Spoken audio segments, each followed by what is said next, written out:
Салам достор, сиздер менен мен Алишеров. Бүгүнкү биздин коногубуз Москванын эң алдыңкы эжелеринин бири, Паритет компаниясынын директору, лидери. Ошол компанияны түптөгөн биздин Нургүл эжебиз.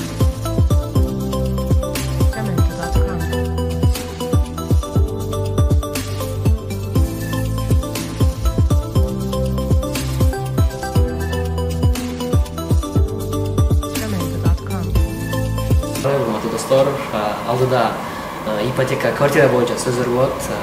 Кененирээк отуруп жайланып, суроолорду берсеңиздер болот. Комментарийге эгер суроолоруңуздар болсо, комментарийге жазсаңыздар болот. Бардык суроолорго жооп беребиз. Квартираны Москвадан кантип алат? Эгер квартира алып, квартира боюнча бардык вопростор азыр ушул видео болот. Аягына чейин көрүп, каналга катталып, лайктан басып алыңыздар. Так, эже менен биз маегибизди баштайбыз.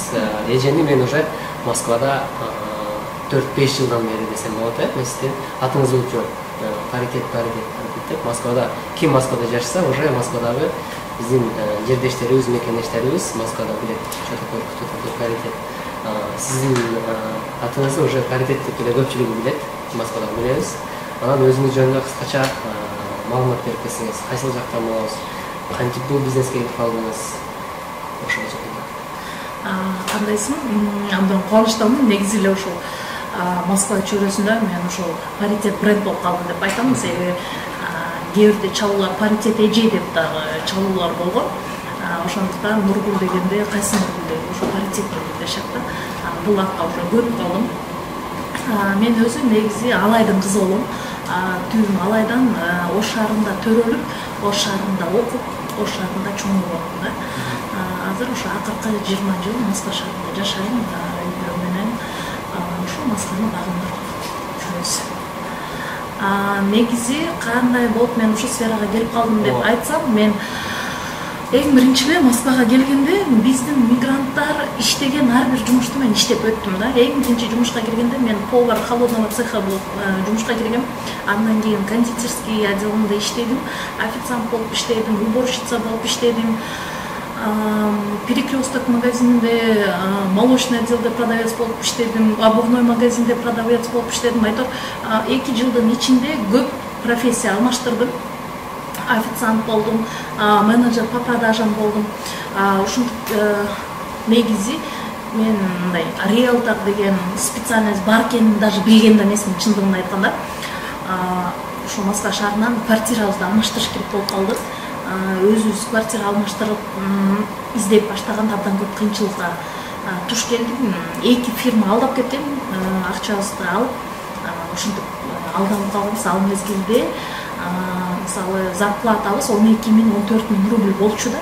Анан ошондон бир жолу 8.000 рубльга, экинчи жолу 15.000 рубльга ошентип алданып калганбыз. Мен өзүм орусча билген, билимдүү адам ушундайга кабылсам, башка мекендештер да кандай болот, значит, деп ушундай да ойлор келген. Анан өзүм квартира снимать эткенде, ошол риэлтор аркылуу снимать эттик.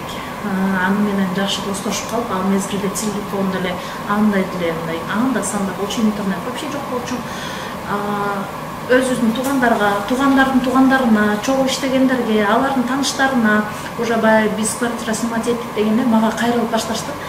Сен снимать эткен турбайсыңбы, бизге да жардам бер депчи.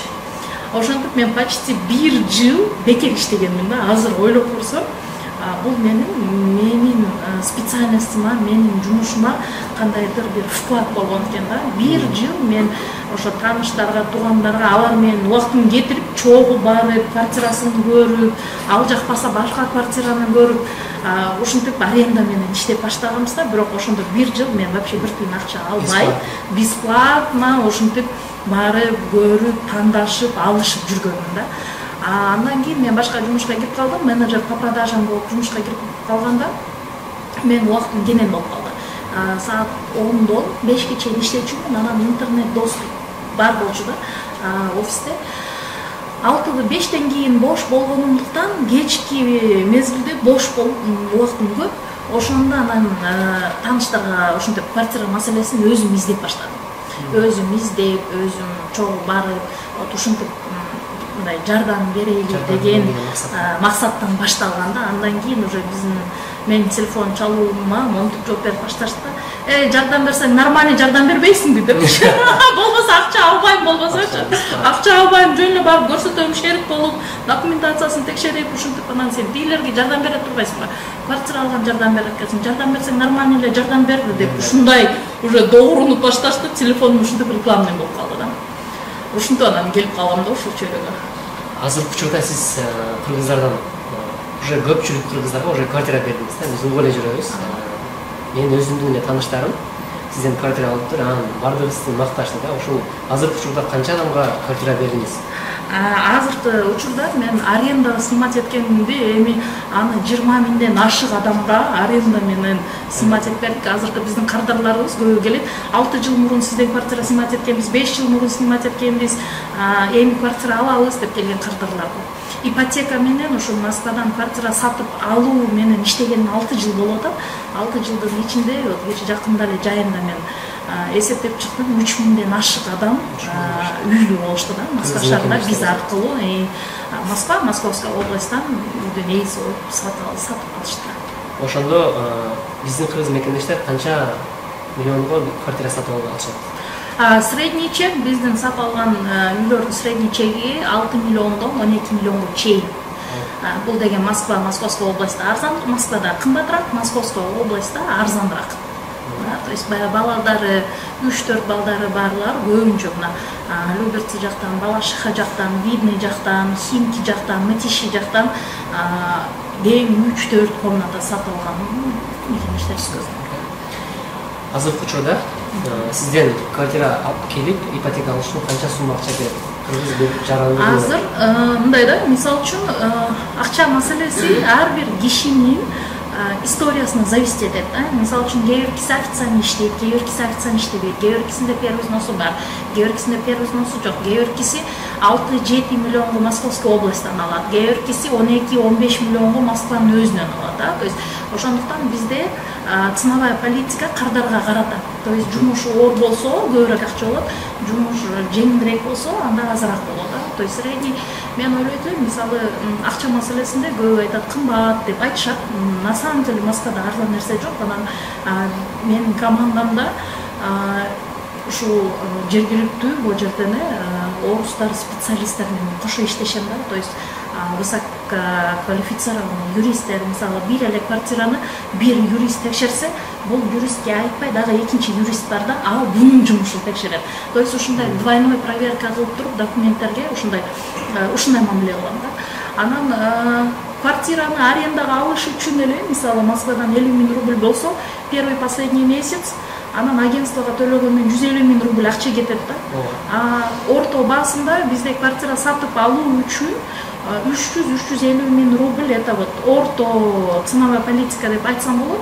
Себеби бул жерде жумушуна жараша, анан бизде эмнеси жакшы, акчаны поэтапно алабыз да. То есть акчаны 3-4 жолу бөлүп беришет. То есть бир жумушту кылдыкпы, ошонун жумушун, экинчи жумушту кылдыкпы, анын акчасын да. То есть ар бир алган акчага мен документалдуу түрдө договор на услуги деген бар. Ар бир жасаган услугага договорубуз бар да. Анан кээ бирки эми ар кандай кишилер кезигет. Мен 16 жылдан бери кыргыз аудитория менен иштеп келем.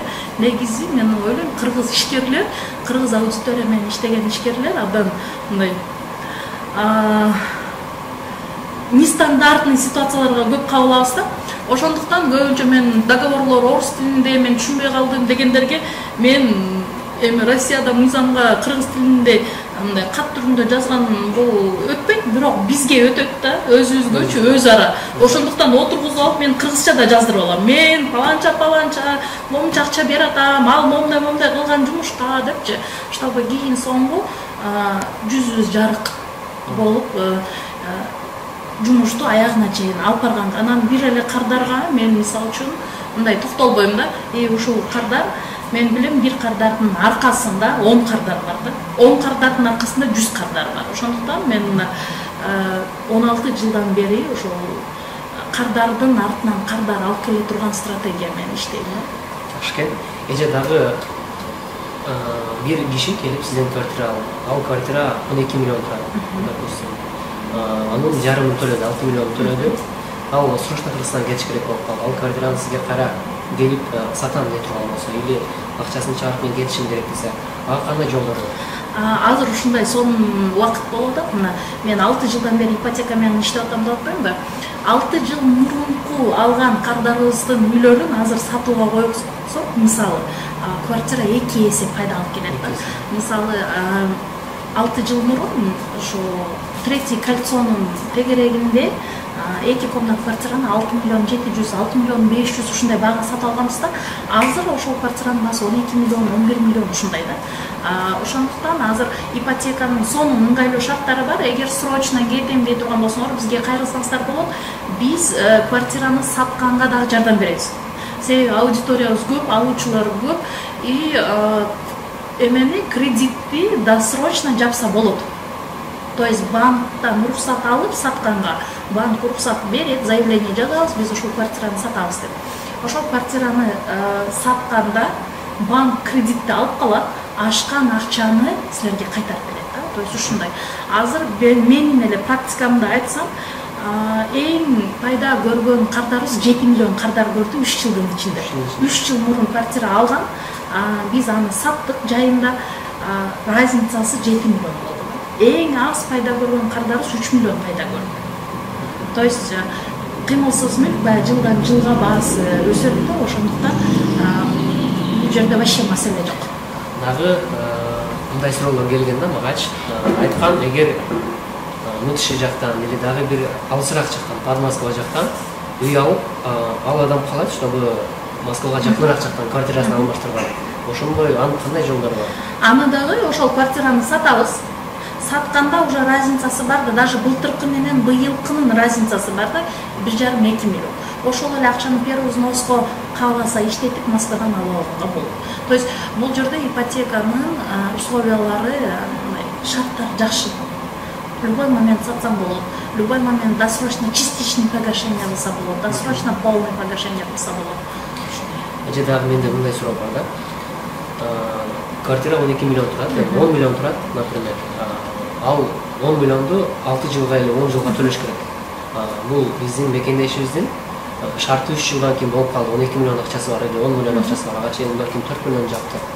Калган суммам бар. Мен жабамын десе, аны жаап кете берет, э? Да, сразу жаап кете берет.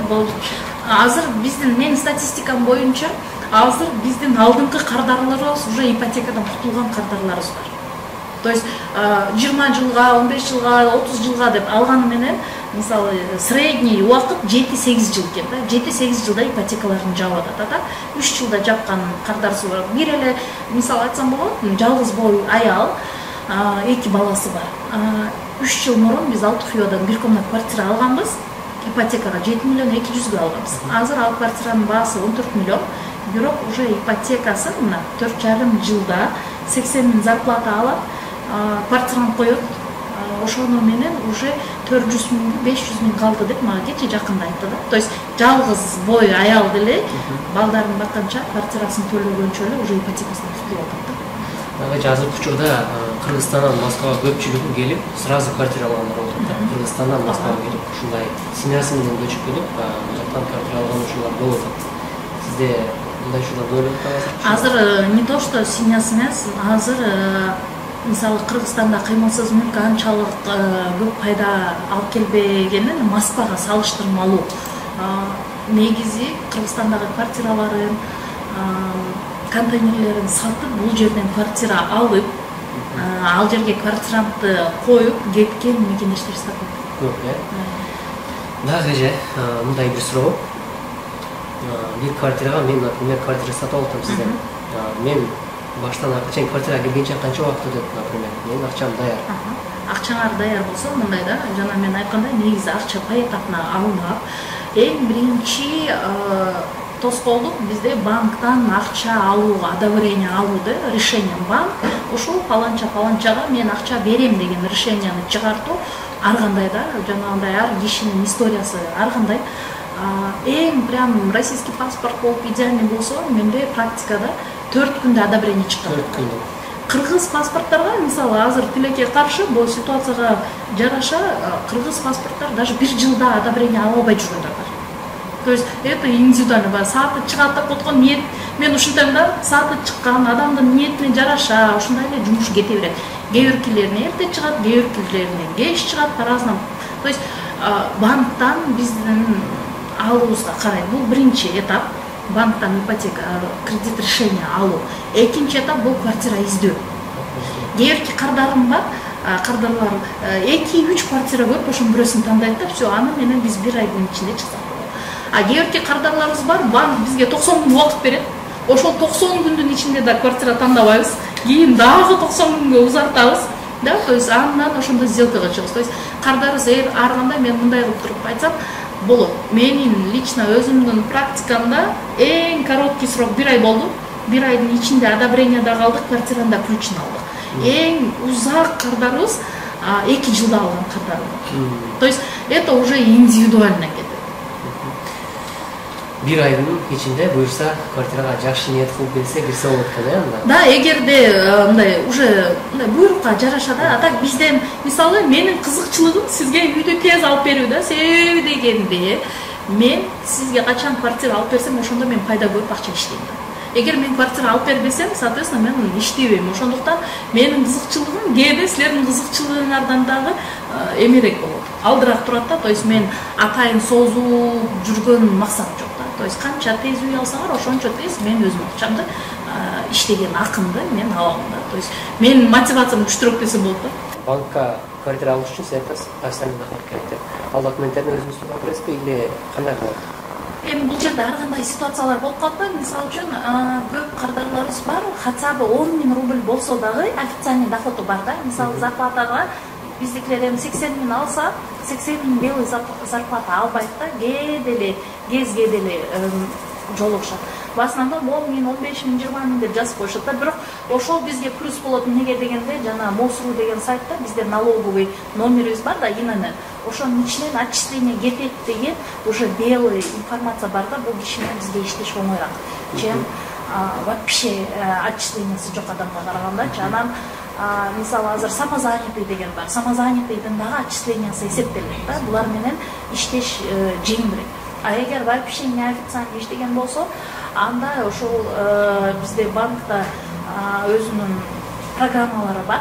Адвун документ дегенчи, ошол сыяктуу эми программаларга туш келтирип, баягы акчаларын банкка салдырып, банктан справка алып, счетунда ушунча акчасы бар деп да. То есть ушундай ар кандай шарттар менен бүтүргөнгө жолдору бар. Квартира боюнча бардык нерсени сүйлөштүк, биздин убактыбыз дагы тар, өзүңүз билесиз. Ошол урматтуу достор, дагы силердин сурооңуздар болсо комментарийге жазыңыздар, бардык сурооңуздарга жооп беребиз. Бул жакка телефон номер калтырабыз. Эгерде квартира боюнча силер квартира сымбат этем дей турган вопросторуңуздар болсо, менен Нурбайжеге өзүңөр байланышып сүйлөшкүлө сизге келгиле. Кеңирээк дагы бул жерде биз азыр кыскача эле маалымат кылдык. Келип офистен кеңирээк маалымат алып кетсеңер болот. Нурбайже сизге чоң рахмат келип бергениңизге. Рахмат. Ийгиликтерди каалайм. Рахмат. Бар болсо.